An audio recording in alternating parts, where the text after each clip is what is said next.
YouTube channel और हम पढ़ रहे हैं यहाँ पे एमपी बोर्ड क्लास 8 हिंदी का पेपर, यानी कि हिंदी का पेपर जो आपका होने वाला है उसके मोस्ट एमपी क्वेश्चन जो इस साल एग्जाम में आएंगे। तो जितने बच्चे हैं वो ये जो क्वेश्चन मैं आपको बताने वाला हूँ इन क्वेश्चन को आप अच्छे से समझ लीजिए क्योंकि इंपॉर्टेंट क्वेश्चन है बच्चों। ठीक है, अगर आप ये इन क्वेश्चनों को कर लेते हो तो आराम से बढ़िया नंबर आपके आ जाएंगे। ठीक है, तो कुछ क्वेश्चन आज मैं आपको बताने वाला हूँ और एक एक क्वेश्चन को आपको अच्छे से समझना है, याद भी हो जाएंगे साथ में ही, और लिख लेना अपनी कॉपी पे। ठीक है, तो देखिए सबसे पहला प्रश्न हमारा यहाँ पे है बच्चों हिंदी का, अमृत शब्द का पर्यायवाची शब्द बताना है आपको।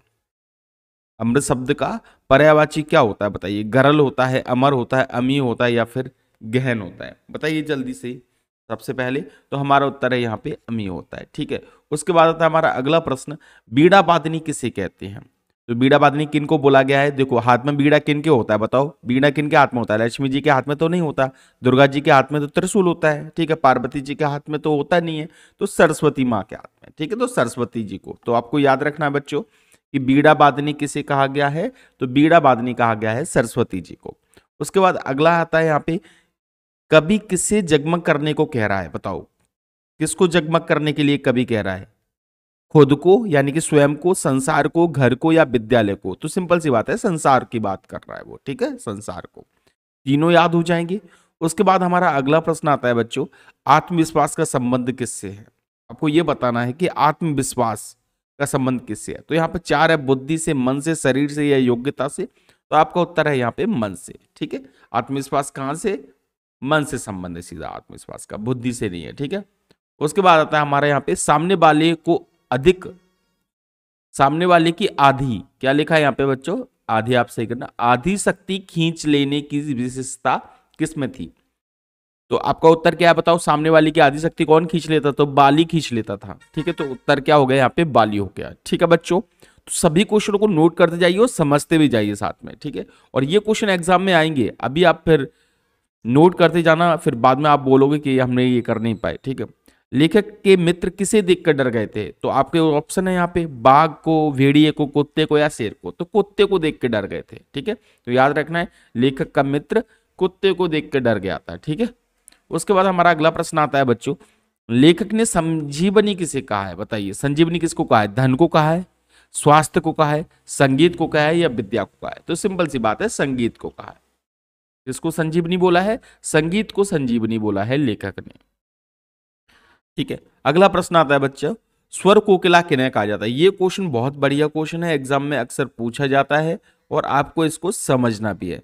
स्वर कोकिला किन्हें कहा जाता है? वैसे तो आपको पता ही होगा, ऑप्शन आपके सामने है, लता मंगेशकर को, मीना कुमारी को, नेहा कक्कड़ को या सुनिधि चौहान को? तो लता मंगेशकर जी को स्वर कोकिला कहा जाता है। ठीक है, याद रखना, किनको कहा जाता है? लता मंगेशकर की जी को। उत्तर याद रखना है बच्चों।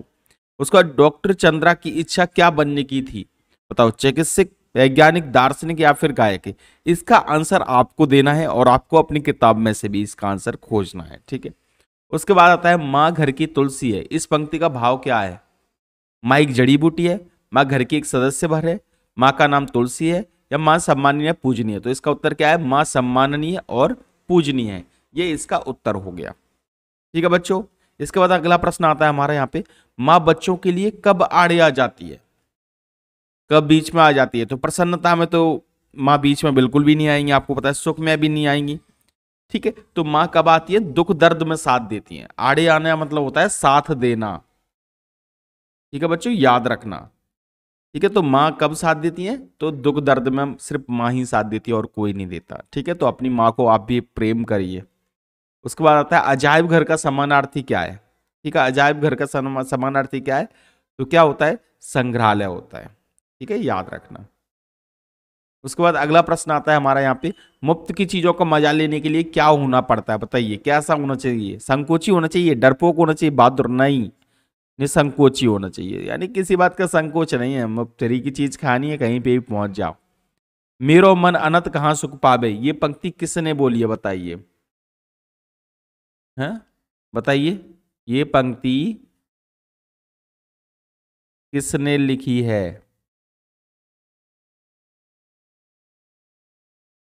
ठीक है, आपके ऑप्शन है यहाँ पे, सूरदास, मीराबाई, तुलसीदास, रहीम।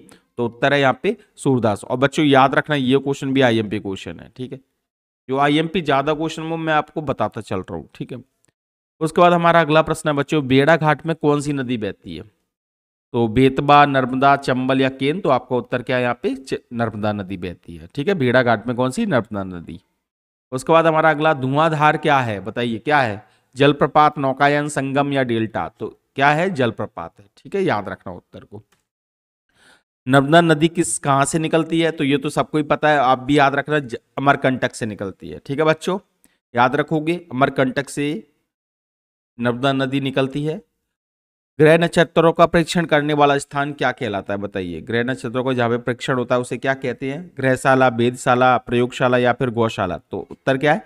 वेधशाला बोलते हैं उसको, ठीक है, याद रखना।